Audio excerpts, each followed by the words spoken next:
welcome, church. Glad you guys could join us this morning. Let's just worship the Lord.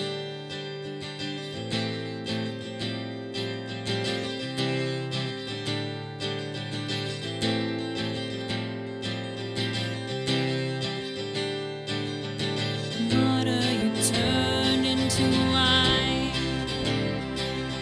and open the eyes of the blind. There's no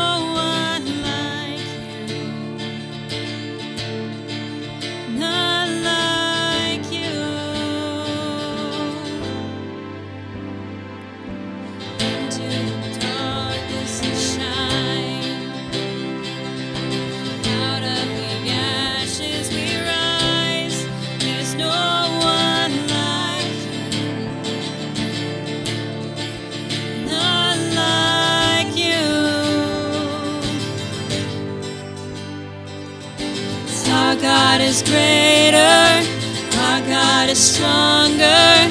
God, you are higher than any other. Our God is healer, awesome in power. Our God, our God.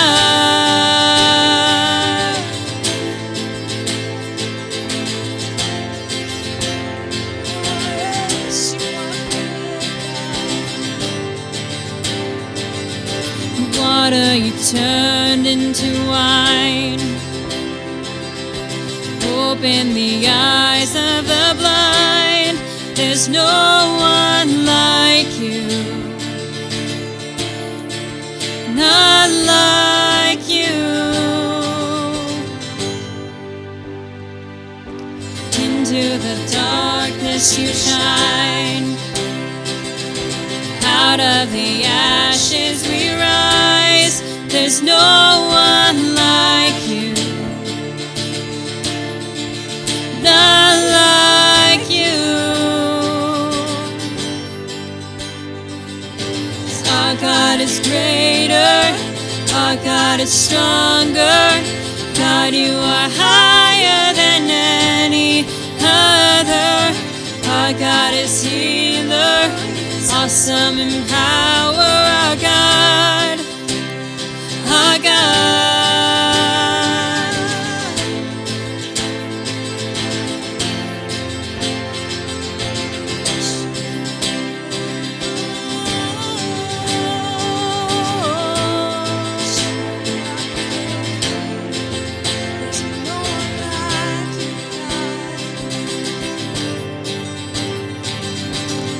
And if our God is for us, then who could ever stop us? And if our God is with us, then what could stand against? And if our God is for us, then who could ever stop us? And if our God is with us, then what could stand against?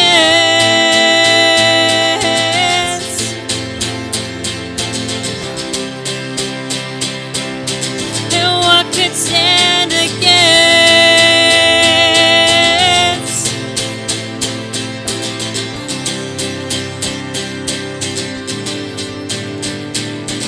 Our God is greater, and our God is stronger. God, you are higher than any other. Our God is healer, awesome in power. Our God, our God. Our God is greater, our God is stronger. God, you are higher than any other. Our God is healer, awesome in power. Our God, our God.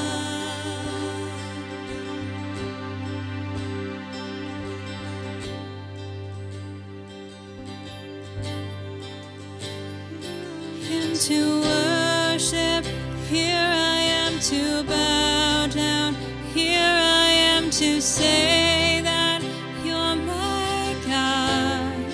You're altogether lovely, altogether worthy, altogether wonderful to me.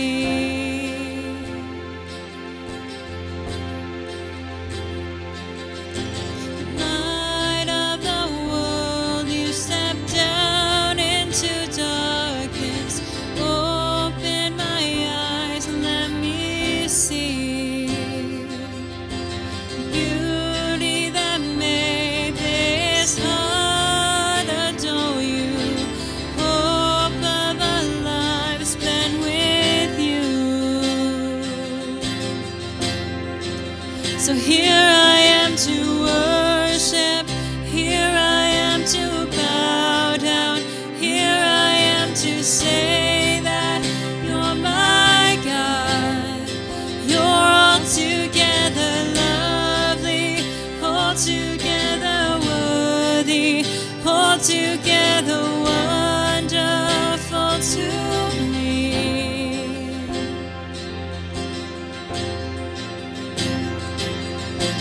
King of all days, oh so highly exalted, glorious in heaven above. Humbly you came to the earth you created, all for love's sake became poor. Here I am to worship, here I am to bow down, here I am to say that you're my God. You're altogether lovely, altogether worthy, altogether wonderful to me.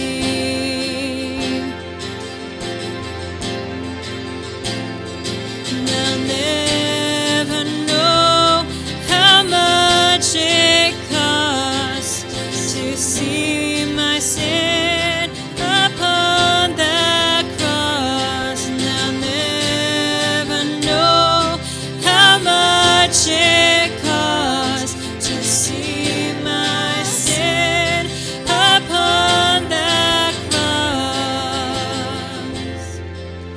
Here I am to worship, here I am to bow down, here I am to say that you're my God.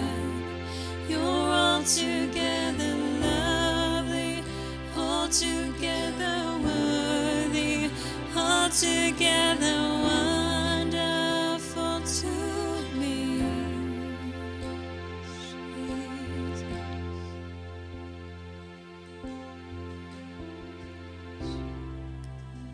Jesus.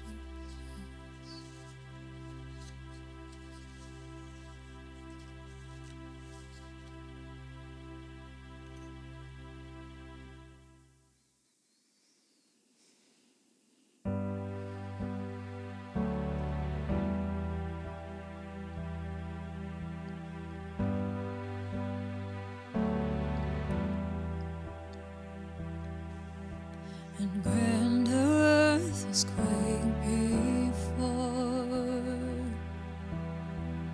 moved by the sound of his voice. And the seas that are shaken and stirred can be calmed and broken from our regard. And through it all, my eyes are on you. And through it all, it is well. And through it all, my eyes are on you. And it is well with me.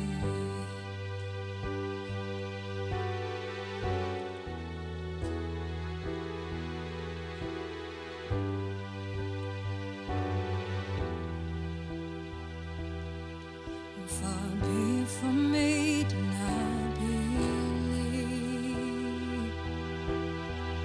even where my eyes can't see. And this mountain that's in front of me will be thrown into the midst of the sea. And through it all, my eyes are on you. And through it all is well. And through it all, my eyes are on you. It is well, it is well. So let go, my soul, and trust in Him. The waves and wind still know His name. So let go, soul and trust in Him. The way and wind still know his name. The waves and wind still know his name.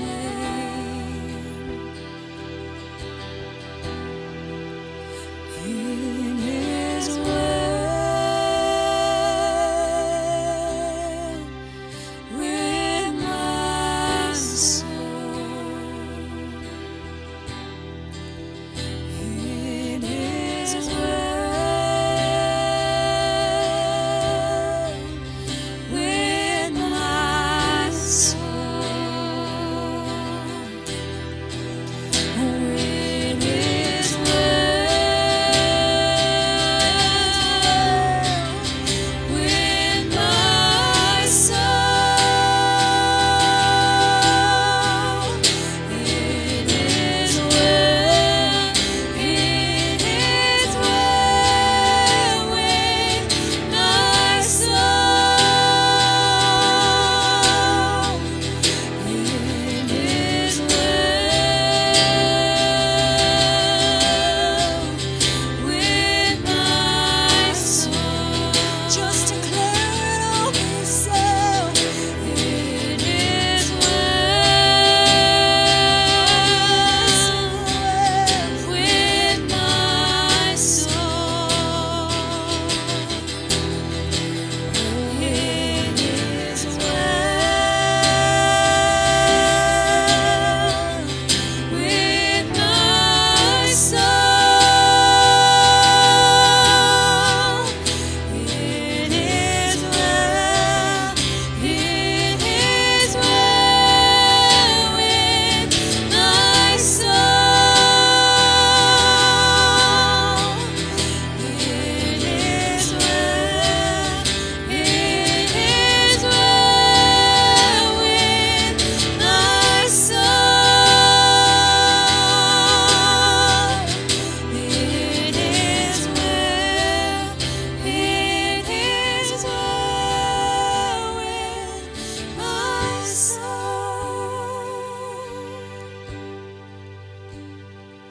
And through it all,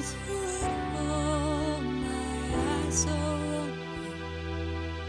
And through it all, it is well. And through it all, my eyes are open. And it is well with me.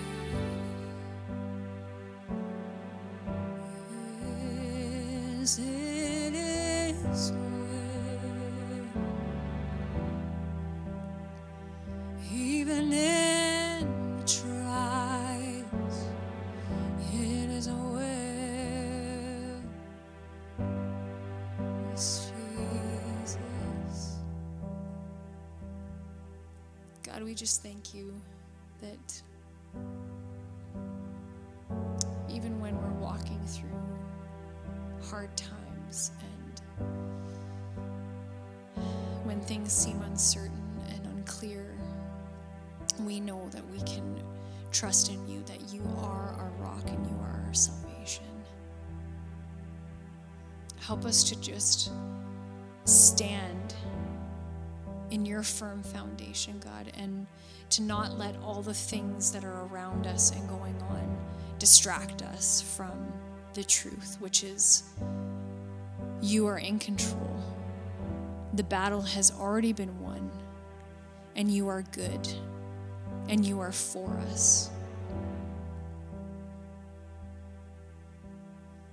Thank you, God. Amen.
Awesome. Thanks everybody for joining us this morning. We're continuing our series where we're looking at just different themes about people in Scripture. And again, instead of me kind of speaking, it's going to be more of a conversation with different people I know. So this morning we have my good friend Ron Powell. He's spoken a few times at South, and we're going to be engaging in a topic which I'll mention shortly. But Ron, why don't you tell, you're married, you have some kids, why don't you tell us a little bit quickly about your family? Sure. Been married 29 years now to Anna, my wife. She comes from a Korean background, and so it makes for some interesting cultural moments, but she grew up in Toronto, so yeah, that makes for some cultural moments as well. Uh, I have two girls. One's a nurse. She's 25, turning 26, and she works for home care and she manages a clinic. And then I have Amy, who graduated from Vanguard College, and she actually works with me in the online school, Vanguard College Online. And yeah, she's a real sweetie, and she's available. So just Nothing like you know, crying or anything. Eh? Yeah, just throw yeah. that out there. So you mentioned you worked at Vanguard College. You've been teaching post-secondary and Bible colleges for how many years now? I started in '94, Okay. so it's too many years for me to count. Yeah, it's been a while. What is it about teaching in a Bible college context that's kept you that long that you enjoy about it?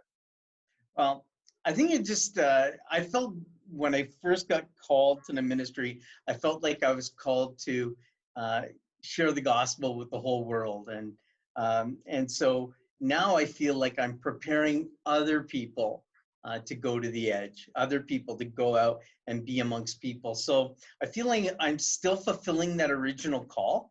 Uh, Um, but there's that sense that I'm using my spiritual gifting to prepare others who are going to interact with people that I'll never be able to reach. And so it's kind of exciting to see where they end up. You know, some are in Asia, some are in Europe, some are, in different parts of Canada. I don't know. It's just pretty exciting to see the kind of things they're doing with their lives. well, that's cool. That's cool. Yeah. So the topic we're talking about is very beginning in Genesis. We have the creation story, and not going to go through every kind of moment or rhythm of that creation story. But here's God. He's creating, land and animals and plants and kind of everything. And he gets to, some would say, kind of the pinnacle or the climax of the creation story.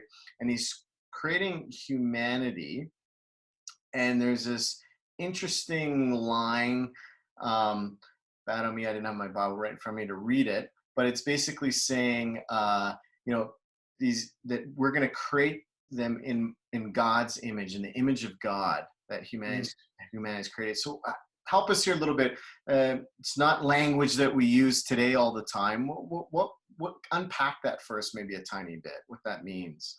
Yeah, well, I actually did have my Bible Yeah. here. So the actual words are, then God said, let us make man in our image. And now I could go on about our image because God is a Trinity, in our likeness, and let them rule over the fish in the sea and the birds of the air, over the livestock and over all the earth, and over all the creatures that move along the ground. And then verse 27, so very first page of the Bible, right? Yeah. Then it says, so God created man in his own image. In the image of God, he created him. Male and female, he created them. And so the image of God. And so I like to think about it as, how you can be like the spitting image of your dad. I don't know which of your sons are most like you, but in chapter 5, Adam has a son, and his name is Seth. And that Seth it said that Seth was the image of Adam. And so it's the idea of likeness. They're like, it doesn't mean identical. Your son Seth is not identical to you, Tyson. No. But there's a family resemblance. There's a family resemblance. Like they say, he has his father's eyes. So it's the likeness. There's such a similarity that we see, in the book of Genesis, you have antelope, you have alligators. Who is man most like? Well, he's not like the lion or the chimpanzee. In fact, I try to tell my students at the Bible College that the closest relative to humanity in the universe is not the primates. The closest relative to humanity in the universe is God himself. See, Okay. that is our close relative. That is who we're in the likeness of. And so I was reading some theologians this morning, and this theologian named Wayne Grudem, he says that we shouldn't read too much into it. It's likeness, but it's also we represent him. The same way, when your kids go out into the community, or maybe when they're running around the church, they represent your family, right? For good or bad. For good or bad. Sometimes the image gets distorted a little bit. Yeah. But, or maybe it's just a little too true. We're not going to talk about that too much, Ron. We'll talk about that today. But that's what the Bible's getting at with the idea of image. It's likeness and representation. We represent God here on earth. Okay, let's start with the likeness first, and then I want to get to that representation part. Sure. With likeness, there's obviously things that we're not like God. Like, I'm not all powerful like God. I can't create things out of nothing like God did in that story. So what would be some of the things that we are like God, or that likeness, kind of like how you're referencing my kids are, resemble me in some ways? What would be some of the likeness with us and God? Well, consider that for a moment. You said, God, we can't create everything, but we can create some things. So one of the things I do in class is I show a picture of a beaver dam that is supposed to be 15,000 years old. And then I show them a picture of a beaver dam up in St. Albert. They look exactly the same. Huh. But if you look at the kind of dwellings that we first made hundreds and hundreds of years ago, and then if you look at, I don't know, the Twin Towers in New York, or you look at that huge tall building in Dubai, we are creative. We build on these things. And so we're like God in terms of our creativity, but we're also like God in terms of our morality. And that's a huge one. Being ethical. Animals move mostly by instinct and not by ethics. They don't question whether, you put out the dog food. Well, if there's another dog in the house, should I leave some food for the other dog? So ethical, moral reasoning is one of the things that really separates us from the animal kingdom. Creativity, intellectually, but then there's also spirituality. You don't go to, a group of apes sitting on the ground somewhere and, they're just meditating and they're, going, like there's no sense of spirituality in them.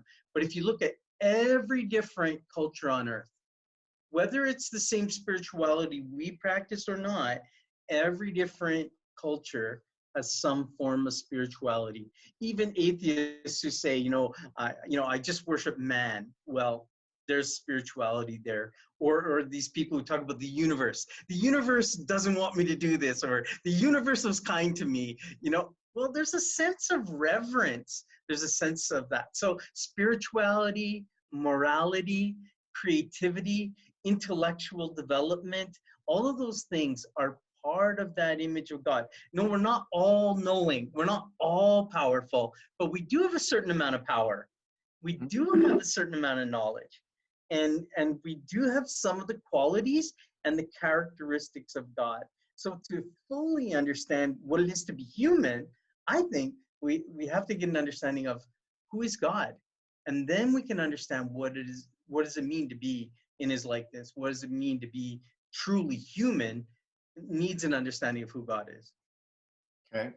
And so out of that understanding, then we reflect him. Is that what you're kind of saying with the second part of the image of God?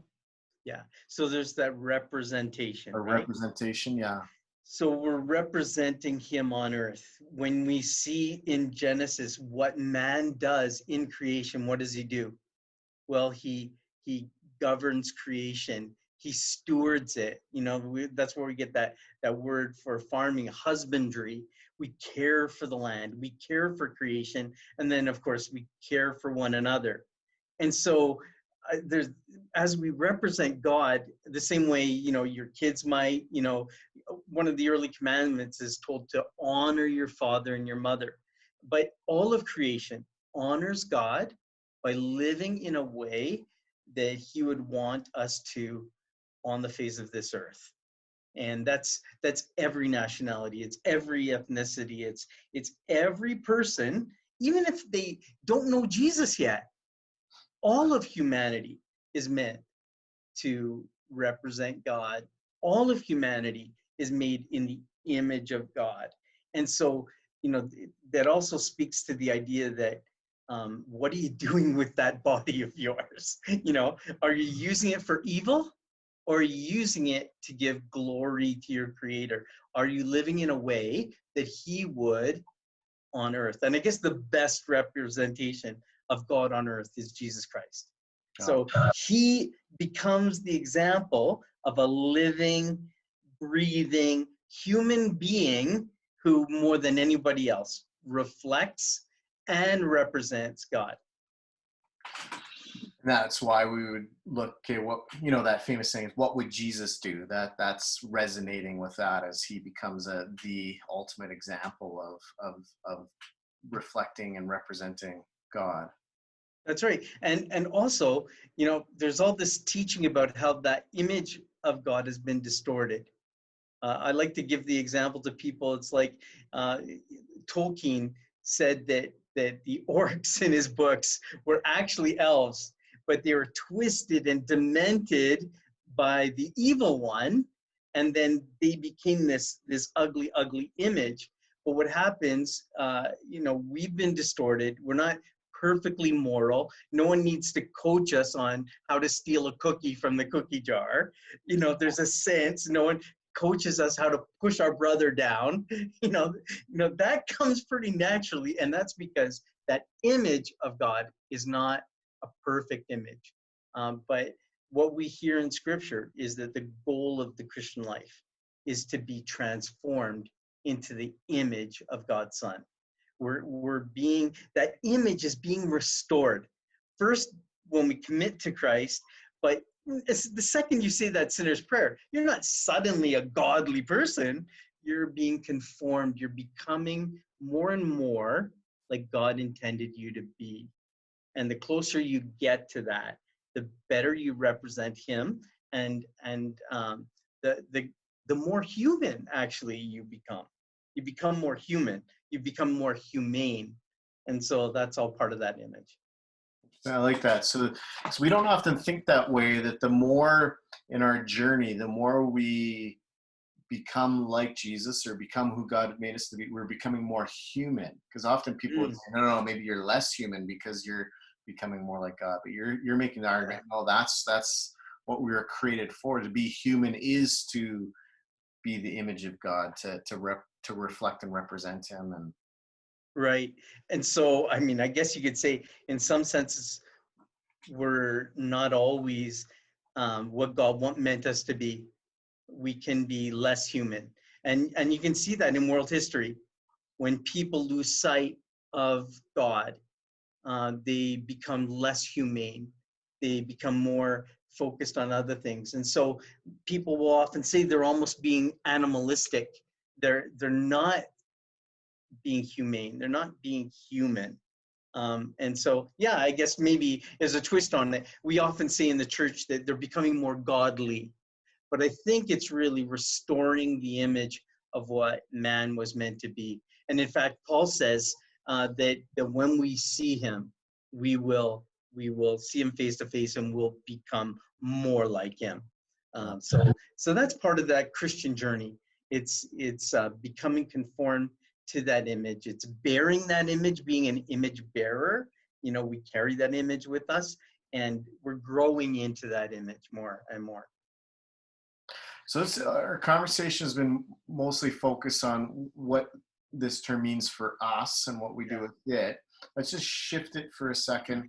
And when I look at somebody else, maybe not someone that, my friends are that, but maybe someone I don't know, or someone I disagree with, or someone I don't Mhm. understand. How would this idea of them being made in the image of God, how should that play into my interaction with other people? I think the fundamental statement, and this is for men and women, as you noticed what I wrote, because there's some people who kind of want to separate the two. It's like treat women differently than they treat men, or different nationalities treat them differently. Oh, Fundamentally, we're all related. We all come from Adam.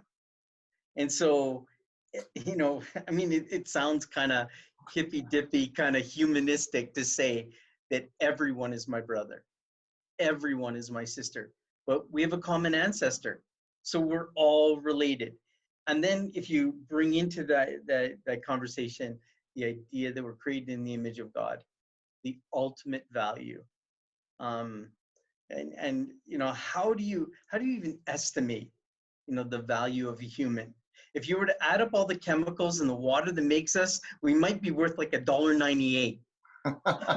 Like yeah, just the I'm sure chemical I'd be less. components. Yeah, well, I'm almost 60, so yeah, I get it. There's a lot of depreciation on this body. Yeah. But I guess the point is saying like this: humans are incredibly valuable. We're precious. And in fact, if you look at all of creation, everything culminates in Adam and Eve. So we're the pinnacle of God's creation. We are the ultimate, right? So we're the apex. Even evolutionists would say we're the apex of creation.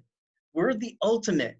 But Yeah. then if you add that layer that we're of eternal value because we're created in the image of God. To harm a human is like harming God. To deface a human is to deface God. To curse a human is to curse God. Mm. And so Jesus puts a twist on it too in Matthew 25. I kind of dug this out. He's talking about a judgment and how he's going to judge everybody on earth. And he says at the end of this judgment that the righteous people will say to him and say, when did we see you hungry, or when did we see you thirsty, and when did we see you in prison? And then in Matthew chapter 25, verse 40, he says, I tell you the truth, whatever you did for one of the least of these brothers of mine, you did for me. And so we need to see Jesus in every person we meet.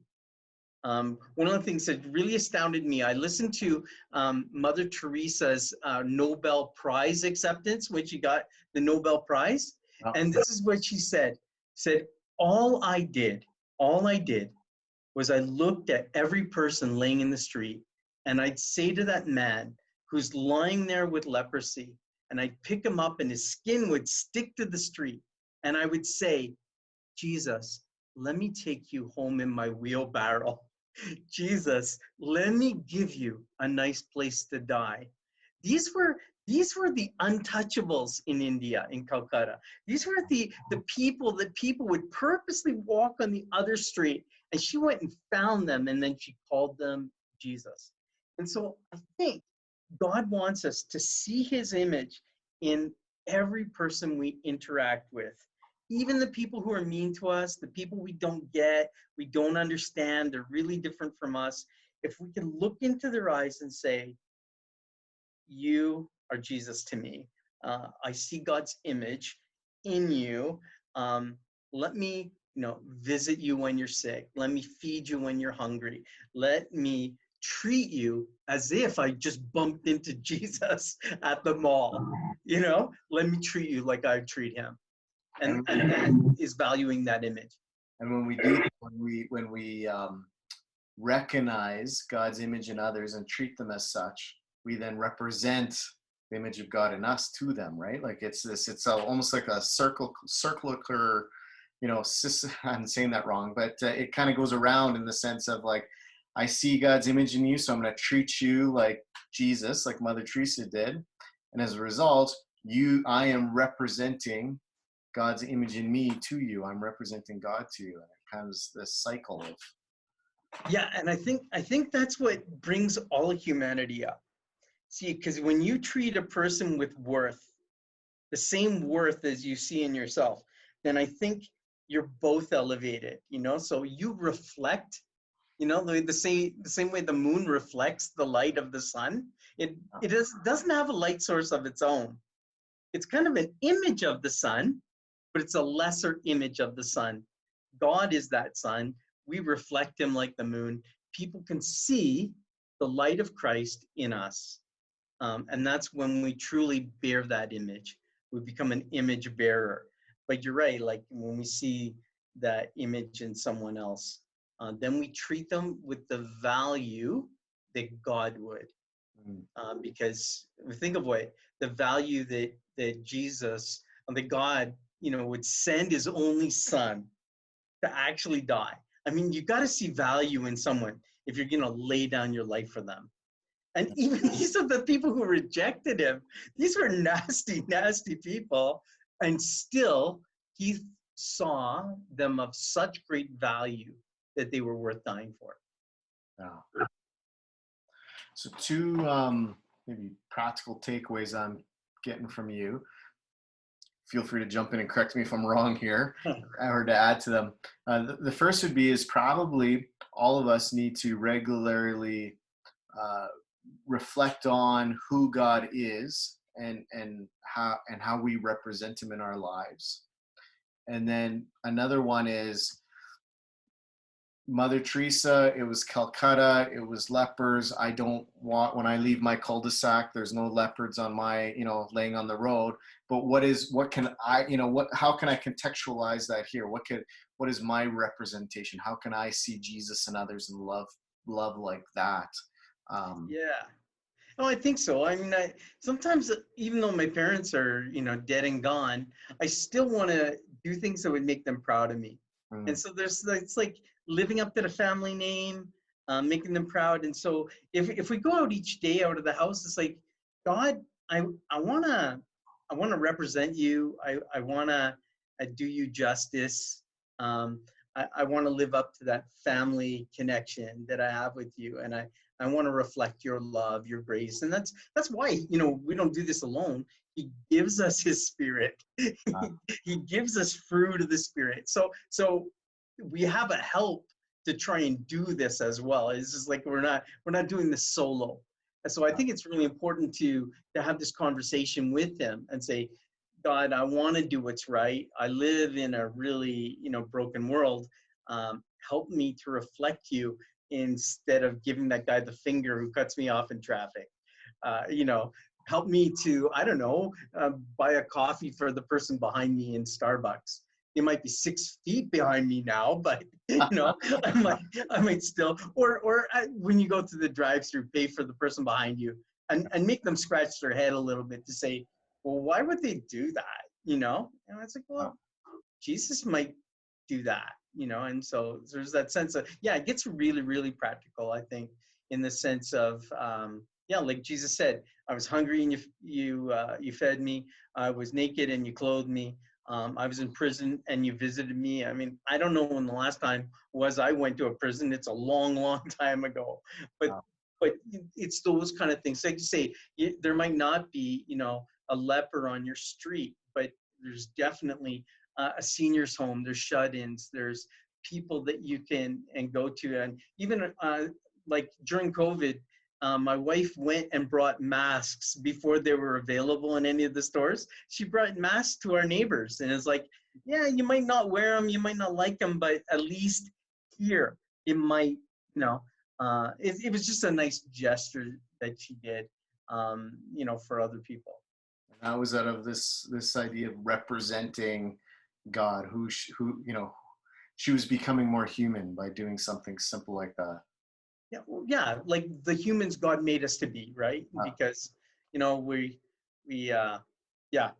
don't always live up. Awesome. Well, I greatly appreciate this, Ron, and all of you that are tuning in and listening.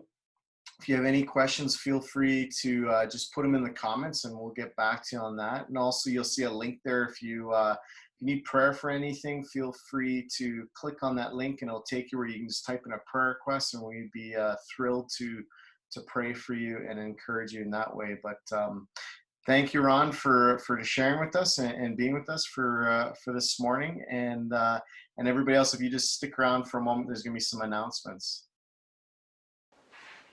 Hi, my name is Carolyn. I'm the children's pastor here at South, and I have some announcements to share. Thank you to all of you who took our survey, which gave our staff feedback on people's comfort levels on how to organize church services this summer. So based on this information in combination with other factors, we will continue to provide online church services each week, as well as have several meetups in the park for some of our Sunday services throughout the summer. At this point, we will not be meeting inside our church building over the next few weeks. But in saying that, we will continue to have small meetups outdoors throughout the summer, and you just need to stay tuned for those events by checking our Facebook page regularly or your email. Kids, I sent your parents an email last week letting them know that I would love to organize a visit with you. These can be simple backyard visits or an organized bike ride or walk with a few other families, and this will all be based on your comfort level with in-person interactions. Please text or email if you want me to connect with your child. Youth, Pastor Matt will continue to connect with you throughout the summer, so check those emails regularly for new information. Thank you for continuing to give your tithes and offerings. They are sowing into God's kingdom and they are making a difference in people's lives. You can give and just head to our website, citysouthchurch.com. Have an absolutely wonderful week and enjoy the sun.